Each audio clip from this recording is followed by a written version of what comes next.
பித்தர்களுக்கு நன்றி, முன்னோர்களுக்கு நன்றி, குலதெய்வத்திற்கு நன்றி. இன்றைக்கி ஒவ்வொரு அமாவாசைக்கும் எறும்புகளுக்கு உணவு படைத்தல் மிக மிக சிறப்பு.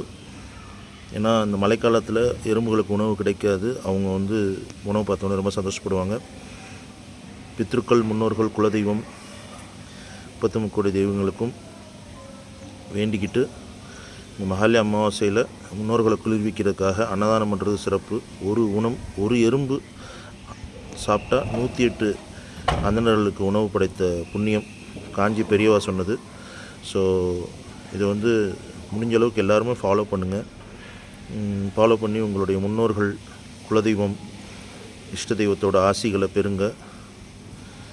அதே போல் இந்த மகாலய அமாவாசையில் எதுவுமே முடியாதவங்க அட்லீஸ்ட் பசுவுக்கு 9 வாழைப்பழம் இல்லைன்னா அகத்திக்கீரை, முடிஞ்சவங்க அன்னதானம், எந்த விஷயமா இருந்தாலும் எங்கே நடந்தாலும் சரி ஒரு 10 தயிர் சாதம் செஞ்சு கொடுக்கலாம். காக்கைக்கு உணவு வைக்கிறது, நாய்க்கு உணவு கொடுக்குறது, இது எதுனாலும் செய்யுங்க. நன்றி. நற்பவி.